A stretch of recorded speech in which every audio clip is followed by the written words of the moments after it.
असम में पानी भले ही अब कम होने लग गया हो, लेकिन तबाही की असली तस्वीर अब सामने आ रही है। कहीं पूरा का पूरा घर नदी में समा गया तो कहीं परिवार खुले आसमान के नीचे रात गुजारने को मजबूर हो गया है। रात शिविरों में खाना, पानी और दवाइयों का संकट खड़ा हो गया है।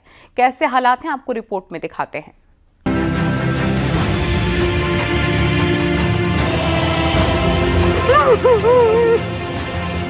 असम के चौराईदेव में बाढ़ का पानी घट रहा है, लेकिन हर कदम पर तबाही की नई कहानी दिखाई दे रही है। चौराईदेव जिले का बिजोपाम गांव, जहां बूढ़ी हिंदकी नदी ने सिर्फ लोगों के आशाने नहीं बहाए, बल्कि सालों की मेहनत, सपने और उम्मीद भी साथ ले गई। एक परिवार की आंखों के सामने उसका घर नदी में समा गया।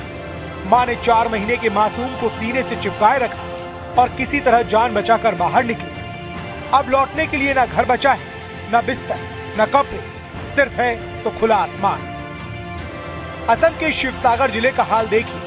बाढ़ का पानी धीरे धीरे घट रहा है, लेकिन पीछे छोड़ गया है बर्बादी के गहरे जख्म। शिवसागर के नेपाली कुथी इलाके में कई परिवार बेघर हो चुके हैं। सिर्फ कुछ ही मिनटों में लोगों के सालों की मेहनत और आशियाने पानी में बह गए। इन तस्वीरों में देखिए कैसे लोगों के घरों में कीचड़ भरा है और कई लोगों की गाड़ियां बहकर दूसरे इलाकों में पहुंच गई है, तो कई गाड़ियां मलबे में दबी है।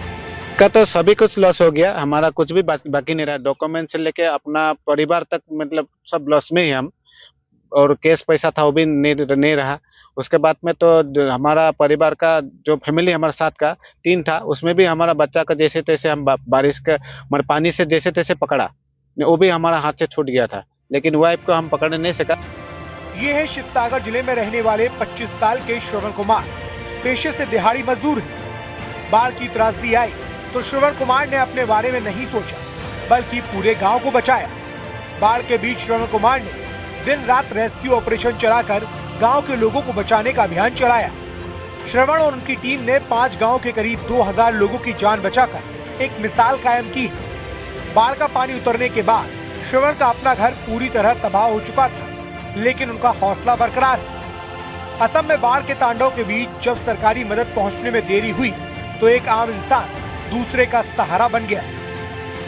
ऊपरी असम की नाजिरा में दिखो नदी का जो बाढ़ हुआ है, वो बाढ़ में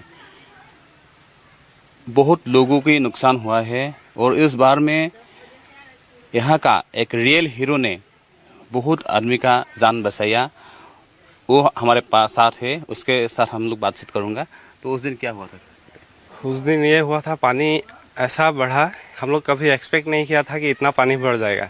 हम लोग यहाँ पे, मेरा जन्म हुआ 2000 में, तो आज तक मैंने इतना पानी नहीं देखा। पानी आता है, यहाँ तक आता है, फिर से चला जाता है। किसी आज तक हमारा दिखो नदी के बाढ़ से एक आदमी का भी हम लोगों ने मौत नहीं देखा। आज का डेट में इस बार ऐसा हुआ कि 100 लोग मरे हैं। यहाँ से लेके आमगुड़ी हो गया, नाजिरा हो गया, सिमलगुड़ी हो गया, यहाँ तक। तो उस दिन हम लोग के पास एक साधन था, हमारा नाव 6 है।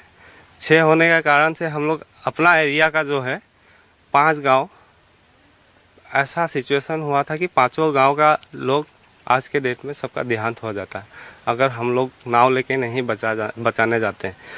तो आज के डेट में ये नाव ही बहुत काम आया है। इसके वजह से ही सारा लोग बच पाए हैं। मैक्सिमम 1500 लोगों को हमने बचाया है। असम में बाढ़ की मार झेल रहे लोगों को राहत शिविरों में परेशानी झेलनी पड़ रही है। आरोपों के मुताबिक राहत शिविरों में बिजली, पीने के पानी, भोजन और दवाइयों की कमी सामने आई है। आधिकारिक आंकड़ों के मुताबिक असम में बाढ़ से अब तक 75 लोगों की मौत हो चुकी है।